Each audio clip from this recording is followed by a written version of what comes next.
I commend those SOPs. The question.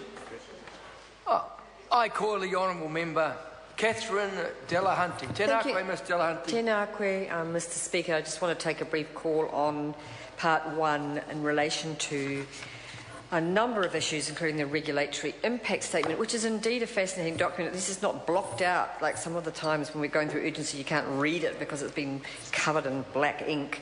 But if I was the government, I'd wish that it was, because actually this is a pretty damning document. It's clearly identified that the status quo, and there are major problem definitions around dealing with the status quo and this new idea. It's quite damning. One quote from page 2 is that at some scale the removal of this would have negative effects on overall ecology and forest regeneration. So this is what the RIS is actually saying. It's saying very clearly that native forests are subject to periodic wind events which cause trees to fall, major drivers of the distributions of trees within forests, generate the variety of habitats needed to maintain the biodiversity in those forests. So far from saying what I've heard from the government speakers, that somehow if we cleared away the logs, there'd be this wonderful opportunity for the forest to grow up. The reality, as my colleagues have said, and particularly in David Cleanan's last contribution, is that it doesn't work that way in nature, and the Green Party is, if not nothing, we are here to respect natural cycles, and it's a shame that other people aren't. The other quote I'd like to give from the regulatory impact statement is Appendix 1, which is the advice from the Department of Conservation Chief Science Advisor, which tells you that this wasn't written by DOC. This whole bill wasn't written by the Department of Conservation, doesn't come from them, it's being imposed upon them. It was actually, obviously, the Minister that insisted upon this. And so the Chief Science Advisor at DOC says, given the severe nature of windthrow and defoliation in some places on the coast, extensive regeneration and succession will need to be encouraged as much as possible. Thus, retention of a high volume of dead wood will ensure adequate release of nutrients for regeneration and suitable substrates for seedlings growth. Now, either this person, the Chief Science Advisor, knows nothing, or the department or the expertise is all on the government side. But actually, when the regulatory impact statement says this is the advice of the Department of Conservation Chief Science Advisor, it would be nice if it was heard.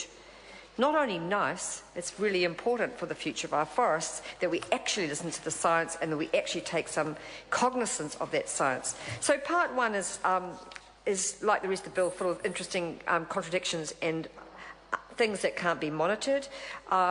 Really interested in this clause about the poor old Director General has to make sure that there is no irreversible damage in relation to the timber. Now, you know, this is pretty much an impossible task, as others have mentioned. This person, well, it's Lou Sanson actually, the poor thing, is actually going to have to be the authoriser, no longer of what goes on in the DOC estate from a conservation perspective, but now of the new world.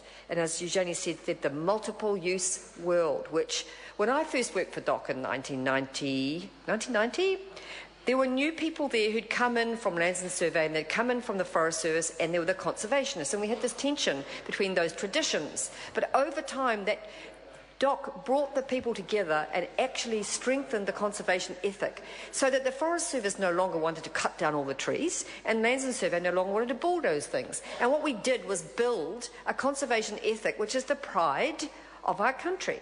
So instead of supporting that, if you read the RIS and if you read these clauses in Part 1, you realise that the Director General has been brought in to oversee the wake, to oversee the end of the conservation ethic in the conservation estate. So that's a great job to have for poor old Lou Sanson, who's a very genuine conservationist. So he's been brought in, and I don't know that he knew that this was coming at him.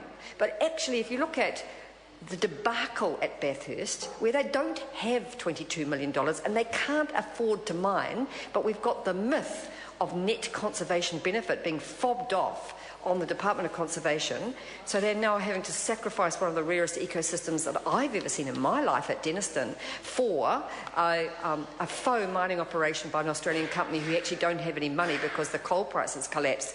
But somehow we've got to accept that there'll be this miraculous $22 million because mining companies never fail, and they never, Mr. Speaker, fail to provide the money that they promised, somehow that's all going to happen magically. And now the Director General has this wonderful new job, and that wonderful job is to licence logging. I call the honourable member Richard Prosser. Thank you, Mr. Chair. I rise to make just a very brief